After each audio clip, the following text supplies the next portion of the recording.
Halo Sobat Movie, gimana keuangan hari ini? Aman kan? Film Green Book yang dirilis pada tahun 2018 berdasarkan kisah nyata loh sob. Film bertema diskriminasi ras ini telah memenangkan beberapa penghargaan. Oke, langsung ambil kunci dan Engine start.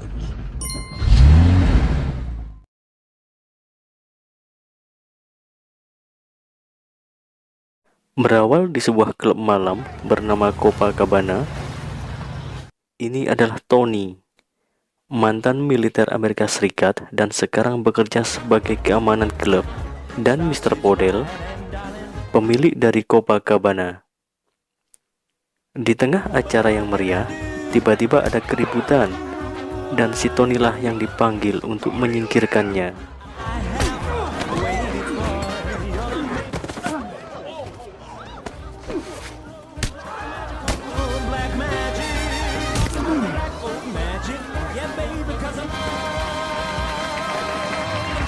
Dan untuk sementara mereka bakal nganggur karena klub akan direnovasi selama 2 bulan ke depan.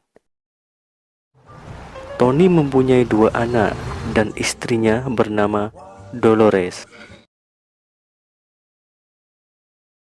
Siang itu Sony terbangun karena kerabatnya datang dan ada 2 orang negro yang lagi membetulkan saluran air. Tony melihat pekerja itu pas lagi minum. Setelah mereka pulang, Tony membuang gelas yang dipakai negro tadi di tong sampah. Diskriminasi juga ya dia. 2 hari kemudian, bosnya mengabari ada sebuah pekerjaan sampingan sebagai sopir. Setelah tiba di alamat lowongan yang dikasih bosnya,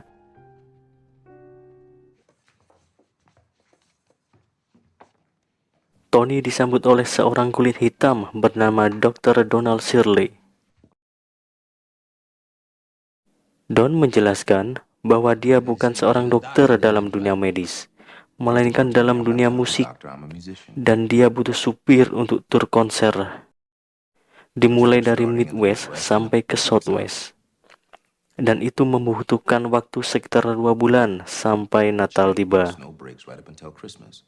Dan bukan hanya jadi sopir saja, tetapi harus mengatur jadwal, menyemir sepatu, dan mencuci pakaian.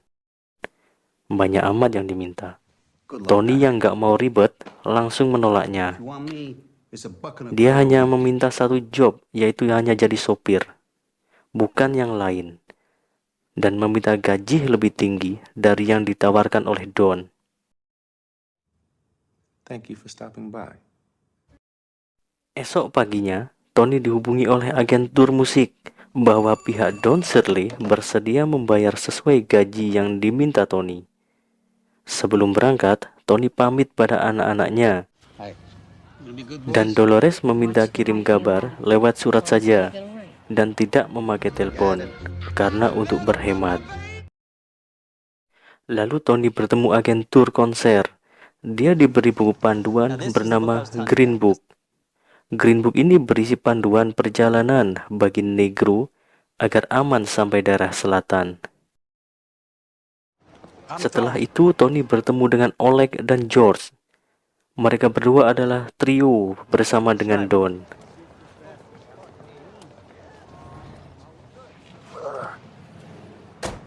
Saat akan berangkat, pembantu Don menunggu Tony untuk menaikkan barang di bagasi. Dan jelas saja Tony menolaknya.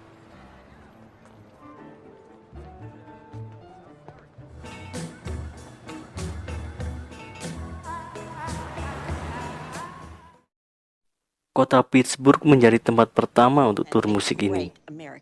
Sebelum acara dimulai, pembawa acara memperkenalkan Don kepada penonton. He has performed at the White House twice in the welcome the Don Shirley Trio. Setelah acara selesai, Tony yang asik berjudi dadu dipanggil oleh Don dan diomeli. Karena menurutnya berjongkok untuk mendapatkan receh sangat tidak terhormat. Iya memang. Saat sampai Ohio, Tony mengirim surat pada istrinya untuk memberi kabar bahwa dia baik-baik saja. Dan dia pun juga kagum kepada Don Shirley. Padahal Tony ini biasanya rasis. Di tengah perjalanan, Tony berhenti untuk membeli rokok.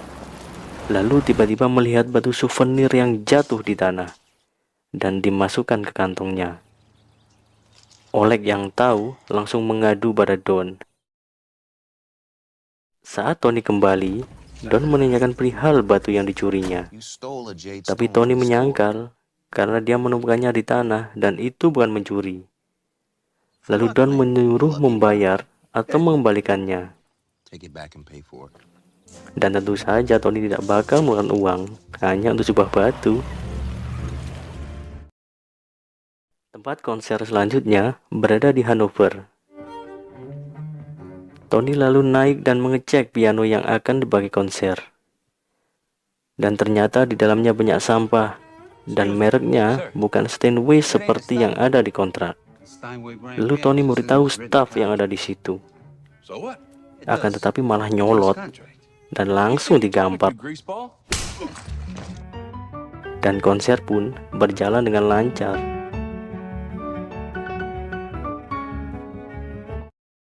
Tur berlanjut sampai daerah Kentucky. Tony yang lapar membeli sepaket ayam goreng yang terkenal dari daerah itu. Ternyata Don tidak pernah memakan ayam goreng karena menurutnya itu adalah makanan yang tidak higienis. Upin Ipin aja suka. Akhirnya Don mau setelah dipaksa terus-menerus oleh Tony. Menjelang malam, mereka mencari tempat untuk menginap. Lalu Tony membuka buku Green Book, dan ternyata motel di sana hanya untuk orang kulit hitam. Jadi Tony harus mencari motel lain untuk menginap.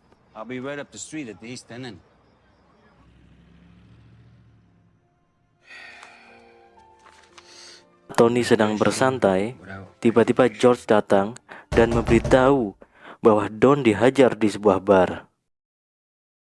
Saat sampai, Tony langsung menyuruh mereka untuk melepaskan Don. Keempat pria itu ternyata marah dan juga akan ikut menghajar Tony. Kemudian, Tony berpura-pura memegang pistol di pinggangnya.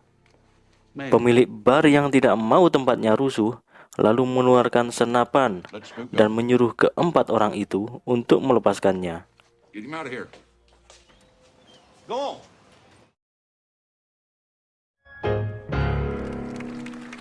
Sehingga konser di Louisville berjalan sampai selesai. Kota tur selanjutnya adalah Ray Lake. Mereka disambut dengan ramah. Lalu Tony memberitahu pada kepala koki bahwa makanan kesukaan Don Shirley adalah ayam goreng.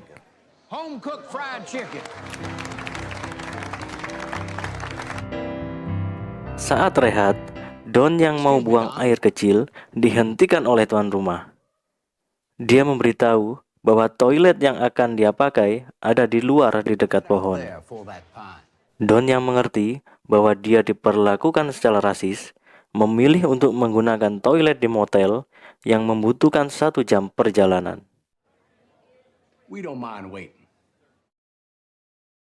Setelah itu, dia kembali ke acara dan menyelesaikan konsernya.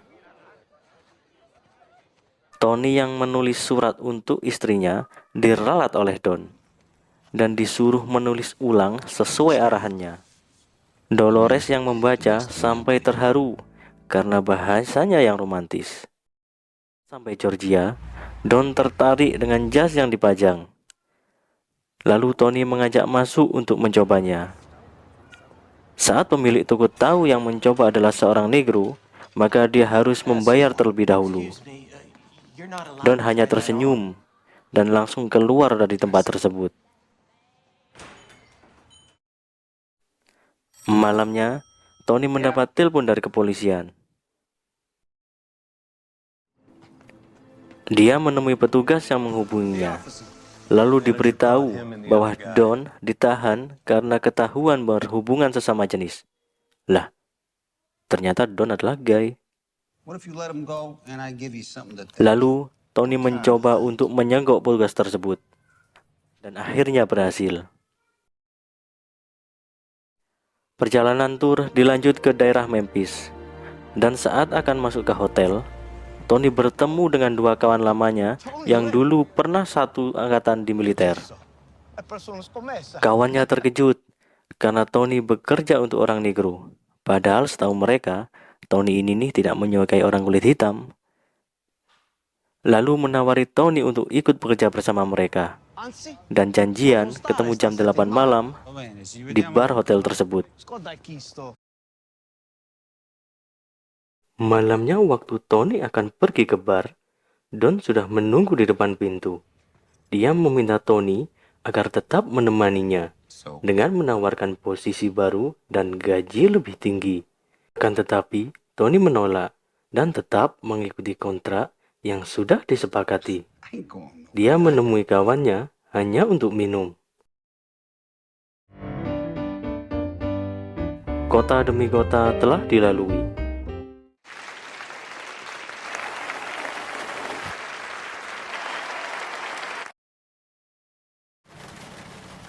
Hingga suatu malam, mobil mereka dihentikan oleh polisi untuk mengecek kelengkapan surat. Petugas itu lalu melihat Don dan menjelaskan bahwa daerah ini adalah kota abu-abu, yang dimana orang kulit hitam tidak boleh keluar pada malam hari. Don dipaksa keluar untuk diperiksa, sedangkan Tony mencegah dan mengatakan, "Hei bos, ini kan hujan. Kan bisa diperiksa lewat jendela mobil." Karena membela Don, Tony dianggap setengah negro. Tentu saja Tony langsung menghajarnya. Mamam. Dan hasilnya mereka berdua ditahan. Don yang mempertanyakan kenapa dia ikut ditahan, dijawab rasis oleh petugas itu. Lah, ada black hole-nya dong. Don lalu meminta hak untuk menghubungi pengacaranya. Setelah itu ada telepon dan diangkat kepala polisi. Dia terlihat ketakutan karena jika tak melepaskan mereka berdua, Garda Nasional akan mendatanginya.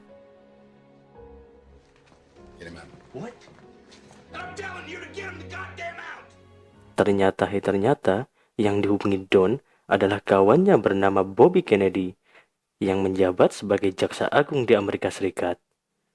Nalo. Kota Birmingham adalah kota terakhir untuk tur musik ini, yang sesuai jadwal pada tanggal 24 Desember. Malam Natal ini. Saat sampai, mereka disambut langsung oleh manajer di tempat itu. Setelahnya, Don masuk ke ruang ganti untuk bersiap, sedangkan Tony yang kelaparan langsung menuju restoran. Pada waktu Don mau masuk, pelayan restoran mencegahnya. Karena peraturannya tidak boleh ada negro yang makan di tempat ini.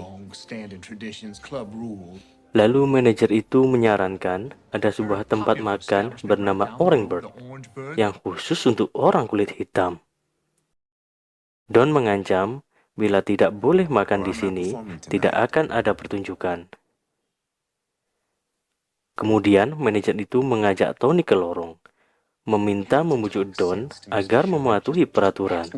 Tapi Tony menolaknya karena yang diinginkan Don hanya ingin makan di tempat di mana dia akan mengadakan pertunjukan musik.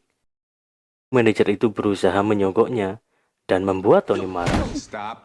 Akan tetapi dihentikan oleh Don sambil berkata pada Tony, "Acara pertunjukan ini diadakan atau tidak terserah padamu, Tony."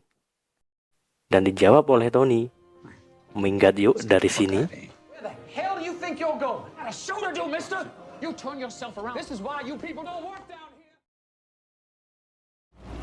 Setelah itu mereka menuju Orange Bird.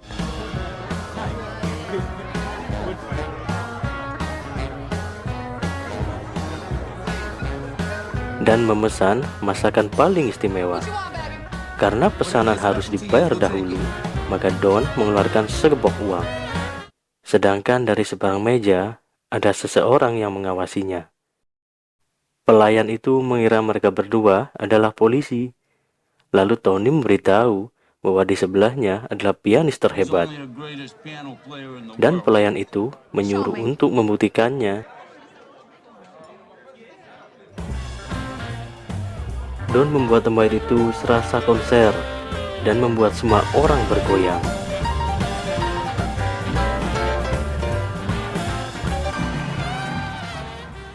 Setelah selesai dan akan menuju mobil, tiba-tiba Tony menembakkan pistol ke udara, sehingga dua orang negro yang bersembunyi di balik mobil lari kocar-kacir. Kayak pipis dong. Ternyata merekalah yang mengawasi Don saat menghitung uang dan akan merampoknya saat pulang. Don dan Tony memutuskan pulang ke New York saat itu juga, agar bisa menghabiskan malam Natal di sana. Hujan salju semakin deras, dan Don meminta Tony untuk mengeluarkan batu keberuntungan agar perjalanannya lancar. Thank you.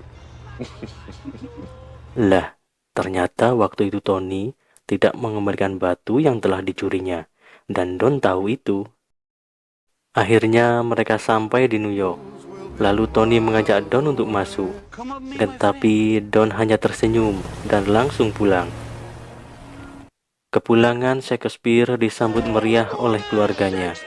Tony dijuluki Shakespeare karena setiap mengirim kabar pada Dolores berisi kata-kata puitis dan romantis. Padahal Don yang membuat kalimatnya itu. Berbeda dengan Don, di rumah besarnya yang mewah, hanya kesunyian dan kesendirian yang dibalut oleh dinginnya malam yang dirasakan Don. Lah, gue kok jadi ikut puitis nih. Tony yang sedang makan mendengar ada orang mengetuk pintu. Lalu Tony membukanya. Ternyata itu Charlie, tetangganya. Lalu saat Tony akan menutup pintu, ternyata Don sudah berdiri di depannya. Kemudian Tony mengajaknya masuk dan memperkenalkan pada keluarganya. Seisi ruangan terkejut karena Tony ini kan rasis abis. Sekarang malah mengajak negro masuk ke rumahnya. Merry Christmas. Dolores yang keluar dari dapur langsung menyalami dan memeluk Don. Lalu berterima kasih karena telah mengajari suaminya menulis surat. Review akhir dari film ini. Ini adalah Tony dan Dolores yang bersuah foto di Copa pada tahun 1960. Setelah kembali dari job bersama Donald Shirley, akhirnya Tony kembali bekerja di Copacabana dan diangkat menjadi kepala pelayan. Donald Shirley masih melanjutkan tur konsernya dan menghasilkan beberapa rekaman yang berhak cipta. Tony dan Donald Shirley masih berteman hingga kematian mereka berdua pada tahun yang sama, yaitu pada tahun 2013. Sahabat sejati nih.